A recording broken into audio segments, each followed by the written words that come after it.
Hey folks, I am up on a mountain that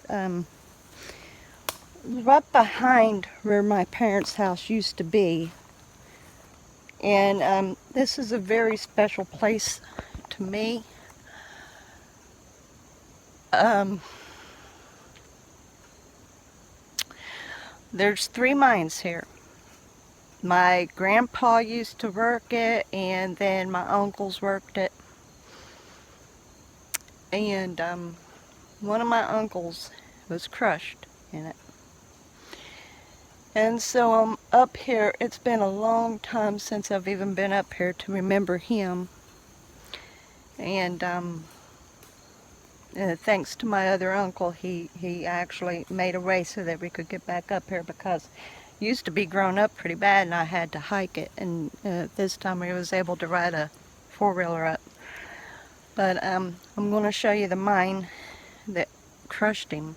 He was only 33 years old.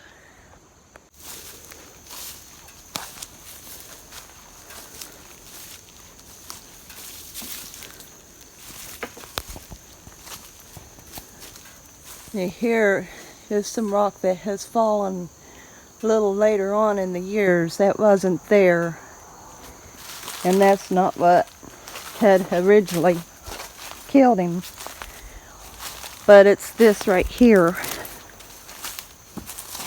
And there's spiders all in here. It's not been disturbed, but I'm gonna try to get up here where I can show you. I was 6 years old when it happened. At the time, me and my parents lived in Ohio, and we got a call. Now here it doesn't look like it's very bad, does it?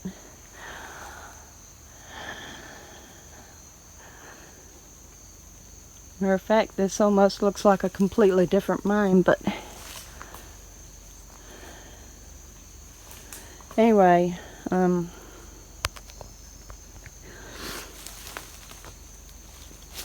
he had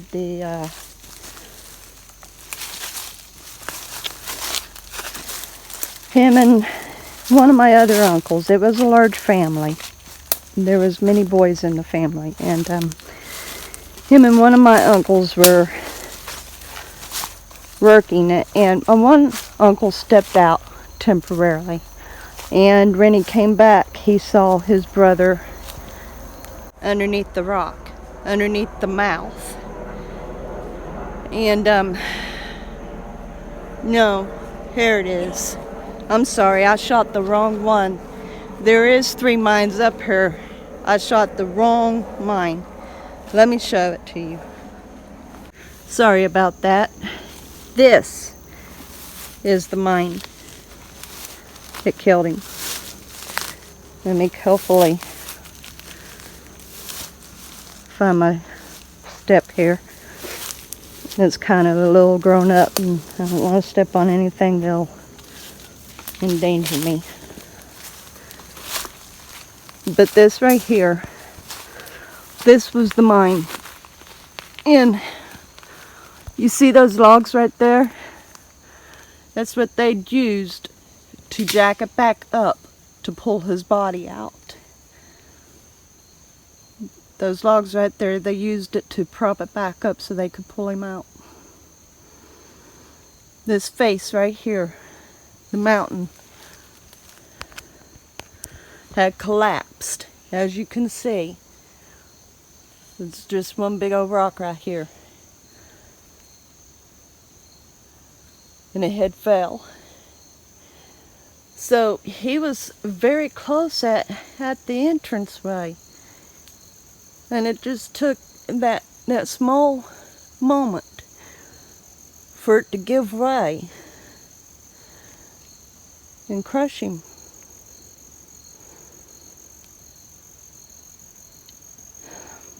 Anyway, As I was saying, I was 6 years old in Ohio, and we got the call saying that he was under the mine and that they was in the process of trying to remove him. There was some snow on here in Kentucky, and we drove in,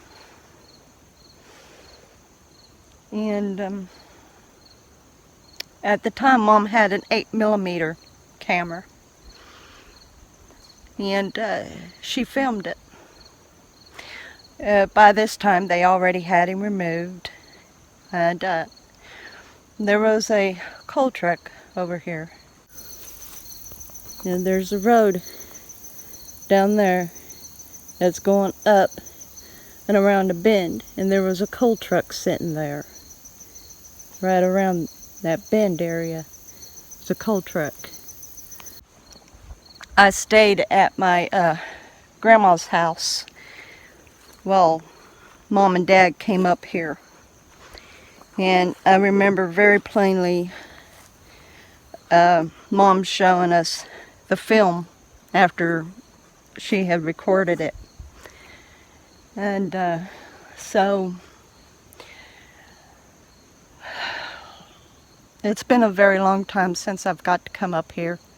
A very long time. And it's amazing how that these two other openings are wide open, that someone could still walk back in them.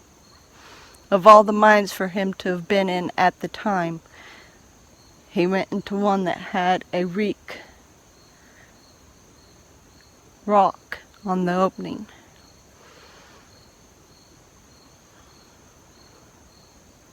I'm glad I was able to get up here today. I didn't think I'd ever be able to see the mines again. But on occasion, when it's possible, I like to come up here and remember him, because I didn't get to know my uncle. I didn't get to. Not really. We lived in Ohio until I was 8.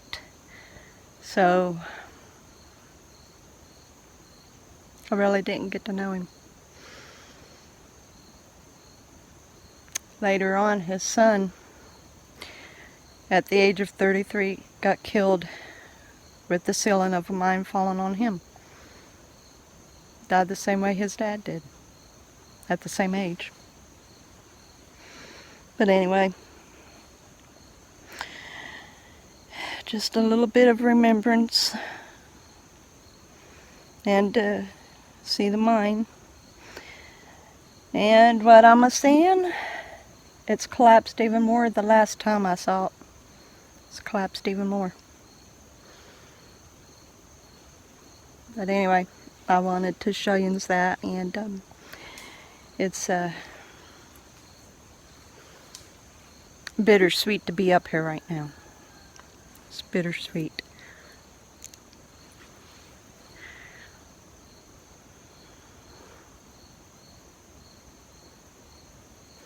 Anyway, guys, I'm going to go on ahead and say I'll see you on the next video, because I'm about to bawl and I don't want you all to see it. Anyway, I love you guys and I appreciate you. You all have a great day.